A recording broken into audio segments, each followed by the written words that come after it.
Coucou, bonjour les jardiniers. Bon, ça faisait longtemps qu'on s'était pas vu. Donc, vous voyez, je suis en plein travaux du jardin. Donc aujourd'hui, mon homme est en train de passer la tondeuse. D'habitude, on étale la tonte sur le gazon. Comme ça nourrit le gazon. Mais là, je vais vous faire voir qu'on peut se servir de la tonte pour un autre usage. Et c'est très utile pour les cultures. C'est bénéfique. Et ça vous évite certaines choses. Je vais vous expliquer tout ça. Allez, à tout à l'heure. Alors, comme je vous expliquais tout à l'heure, voilà, ça y est. Le gazon est tondu. Et comme on peut voir, enfin c'est du gazon sans lettres, hein, c'est de la poussière poussée toute seule parce que c'était une ancienne basse-cour avant. Vous voyez, il y a beaucoup de trèfle. Bon, moi, c'est principalement du trèfle et du plantain. Donc, on sait que le trèfle blanc est un engrais vert naturel. Donc vous voyez, ça a été bien tondu. Et avant ici, il y avait des endroits où il n'y avait rien du tout, c'était que de la terre, vu que on sait bien que les poules et les canards, ils laissent aucun brin d'herbe. Donc, et à force de disperser l'herbe tondue à chaque tonte, ce qui fait que l'herbe a repoussé. On l'a tondue en hauteur pour qu'elle s'élargisse en largeur et en profondeur dans les racines. Donc vous voyez, la tonte Bon, il n'y a pas toute la tonte du jour. Il y en a une partie là. Et donc, ce que j'ai fait. Donc là, je suis en train de faire mes courgettes, vous voyez, qui sont ici. Ça, c'est des graines que j'ai mises. Et voilà, vous voyez, j'ai fait mes poivrons, mes aubergines, mes piments. Voilà. Alors du coup, ça paille et ça espace les arrosages. Et ça nourrit aussi votre terre du fait qu'il y a du trèfle, l'herbe coupée. Et donc il y a plein de nutriments. Donc, vous voyez, j'ai fait ça pareil aux haricots que j'ai butés. Et j'ai mis ma coupe aussi dessus. Comme ça me les maintient au frais. Parce qu'on sait pertinemment que les haricots sont très friands, sont gourmands d'eau, d'humidité. Pas trop évidemment, mais voilà. Donc vous voyez, là on a mis les tomates. Et on a mis à peu près, vous voyez, c'est les mêmes groupes de famille entre tomates, poivrons, aubergines, piments, les courgettes. Et donc il est important effectivement d'avoir un lieu comme celui-ci qu'il y a de l'autre côté.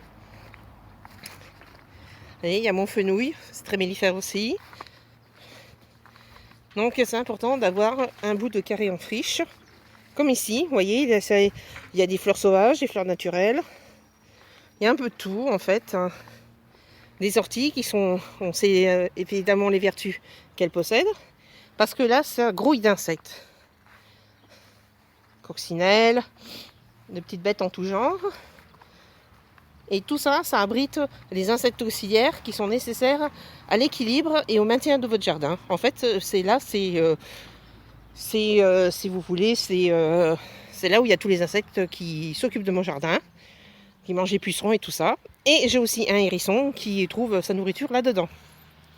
Voilà. Vous voyez, là, il y a même de la bourrache, ici au pied de l'arbre.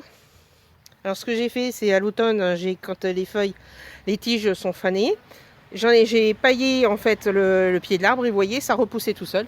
Regardez voir, on voit même une abeille. Voilà. La bourrache blanche est plus rare et les feuilles et les fleurs, les fleurs se mangent. Voilà. Donc je vais continuer ma tâche. Voilà, vous voyez, ça fait un jardin tout entretenu. Imaginez, il y a quelques années en arrière, il n'y a pas si loin que ça, ici, c'était que de la terre. Que de la terre, il n'y avait rien. Pas un brin d'herbe. Voilà. Et vous voyez, mon jardin, il est entouré de fleurs. Il y a des coquelicots là-bas aussi. Donc c'est très important de mélanger fleurs et légumes pour un équilibre dans votre jardin. Bon, en attendant, je vais finir d'aller pailler. Parce que regardez voir, j'ai beau claquer des doigts, faites voir, Mimi Miati, elle vient pas. Je vais le faire. Allez, à plus tard. Bon, et bien voilà, ça y est, c'est fini. C'est nettoyé. Vous voyez, ça y est. Mes courgettes sont paillées. Et comme j'avais pas assez d'herbe tondue, donc j'ai pris de l'herbe que j'avais arrachée et je l'ai mis à la place. Donc c'est tout aussi utile aussi. Donc vous voyez. Voilà. Par contre, ne remettez jamais les tomates, aubergines, poivrons, piments au même endroit que les patates de l'année précédente, parce que sinon vous allez être attaqué par les dorifores, sachant que les dorifores sont dans la terre, ils remontent et ils s'attaquent au plan là aussi, à ces variétés. Donc ne jamais remettre les aubergines, tomates, poivrons et piments au même endroit que les patates l'année qu'il y a eu avant, l'année dernière. Alors, comme vous pouvez voir aussi, les allées, je les ai pas désherbées pour la simple bonne raison, c'est que j'ai fait des entorses à répétition. Donc, puis on sait personnellement, quand le terrain est mouillé, ça glisse quand on est en chaussures ou en croque. Donc, du coup, là, j'ai coupé l'herbe. J'ai demandé à mon mari de couper l'herbe. Comme ça me fait un antidérapant naturel tout en préservant l'humidité et la rosée du matin dans mes légumes. Voilà. Donc j'ai mis les concombres. Les concombres sont ici et ils s'entendent parfaitement avec les choux. Les choux qui se sont fait bouffer à mon avis par la pyride. Donc il y a une plante pour ça. Ça s'appelle de l'hysope. Ça ressemble un peu à la lavande. Mais j'en ai pas ici dans ce terrain-là, j'en ai dans un autre. Voilà. J'ai mis des pois de senteur aussi sur la clôture. Il y a des pommiers aussi qui poussent et puis des capucines. C'est pour faire une haie végétale et naturelle qui attire les fleurs, qui attire les insectes. Et vous avez aussi, là, j'ai mis donc, la côte de bête. Là-bas, c'est la côte de bête à garde blanche. Et là, c'est de la poirée ancienne. C'est la bête épinard, comme on l'appelle aussi. Et je l'ai mise avec de l'échalote. Alors, il y a de la précoce et de la tardive. Les deux mariages de ces deux légumes vont très bien ensemble. Et souvent, ça vous fait gagner du terrain. Voilà. J'ai même des pieds, vous voyez, qui commencent à monter ici. Voilà. Alors ici, pareil, vous voyez, l'herbe n'est pas tondue. Et on trouve carottes et poireaux, évidemment, comme je vous avais expliqué sur un précédent tuto. Les deux légumes vont ensemble pour chasser les parasites respectifs. Et j'ai mis une autre rangée de carottes de ce côté-là qui commence à pousser. Et là, bon, c'est encore un peu noyé dans la masse. Donc vous avez des betteraves ici. Et les betteraves s'entendent très bien avec les oignons. Donc ce qui fait qu'après, pour répondre à mon cher papa qui m'a posé la question hier, vous pouvez repiquer les betteraves, que ce soit la betterave rouge d'Égypte de la ronde ou de la crapaudine, comme ici, que j'ai ici. C'est de la variété ancienne, de la longue.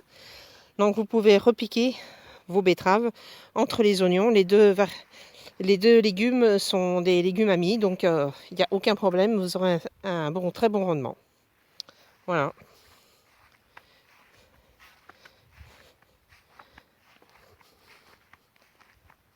Donc vous voyez, c'est un très beau jardin. Voilà. Et là, chose étonnante, on n'entend pas les oiseaux, à part les martinets qui sont là-haut, vous voyez. Mais j'entends pas les chardonnerets ce soir. Donc voilà, je vais vous faire visiter un petit peu là aussi. Variété de fleurs. Donc vous voyez, là je commence à voir des courgettes. J'ai plusieurs sortes de courgettes. Des blanches, de l'orange, la verte d'Italie, la normale. Plusieurs variétés de tomates. Alors ça, j'y touche pas, c'est mon mari qui y touche. Ouh là là, sacrilège, j'ai pas le droit d'y toucher. Là, il y a les haricots verts, haricots beurre. Donc mes œillets. Voilà. J'ai remis du chou. Le chou s'entend bien aussi à côté du haricot. Il n'y a aucun problème. Le persil. Le fenouil. Donc vous voyez, j'en ai fait toute une haie pour faire une jolie, pour cacher ce grillage. Là, j'ai ma coriandre, malheureusement, qui est montée en fleurs. Donc je la laisse. Vous voyez, je la laisse. Parce que ça va s'égrener, ça va retomber. Voilà. Un peu comme la ciboulette. Donc vous pouvez aussi mettre, comme vous avez là, le céleri branche. Vous pouvez le mettre aussi avec les tomates. Tout comme le basilic que j'ai mis avec les aubergines, poivrons. Ça va très bien ensemble aussi. Voilà mes fleurs. Elle est belle mes fleurs. Hein. Voilà.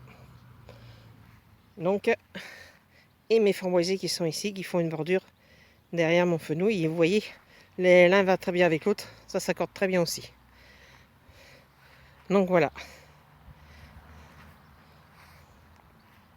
Alors j'adore ce coin fouillis parce que j'adore prendre plein d'animaux. Il y a plein de petites bêtes très agréables. Des coccinelles, plein d'insectes auxiliaires et importants pour l'équilibre et l'harmonie de votre jardin. Donc vous voyez, moi c'est un jardin permaculture sans produits chimiques. Voilà, que des produits naturels. Et donc je sais très bien ce que je mange. Voilà.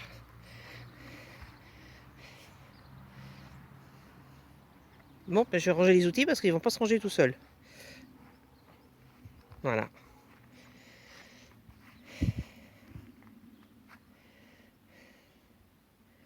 Voilà, même le chien. Hein? Et toutou.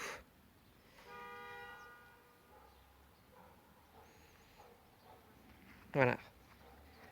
On n'entend pas les chardonneries, on entend les chiens ce soir. Hein?